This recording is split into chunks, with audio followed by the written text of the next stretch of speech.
আসসালামু আলাইকুম, কেমন আছেন সবাই? তো এগুলো আমাদের ক্ষেতের ধনেপাতা। তো ধনেপাতাগুলো তুলেছি। সকালে আমার ছেলে বিক্রি করতে নিয়ে যাবে। তো এত সকালে তো উঠানো সম্ভব না, তার জন্য আমরা আগের দিন বিকেলেই তুলে রাখতেছি। তো আমাদের ক্ষেতে অনেক জমিতে করা হয়েছে ধনেপাতা, তার জন্য বিক্রি করতেছি। কারণ আমাদের এত ধনেপাতা খাওয়া হয় না, তো অনেকগুলো জায়গাতেই আমার হাজবেন্ড লাগাইছে। তো এগুলো বিক্রি করতেছি। এগুলো কিন্তু তেমন বড় হয়নি, তারপরও ছোট থাকতে বিক্রি করতেছি কারণ অনেক ঘন করে উঠছে। তো হালকা মাঝখান থেকে তুলে এগুলো বিক্রি করি। তো আমি এগুলো আটি বাঁধছি, আমার ছেলে আমাকে সাহায্য করছে, আমার দুনো ছেলে। তো কেমন লাগে দেখেন। ধনেপাতাগুলো কিন্তু দেশি ধনেপাতা, অনেক সুন্দর ঘ্রাণ।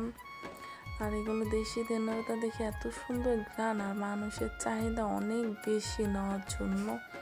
আজকে সকালবেলা নিয়ে গেছে আমার ছেলে, প্রায় আপনার 40 মুঠার মতো, সব বিক্রি করে চলে আসছে।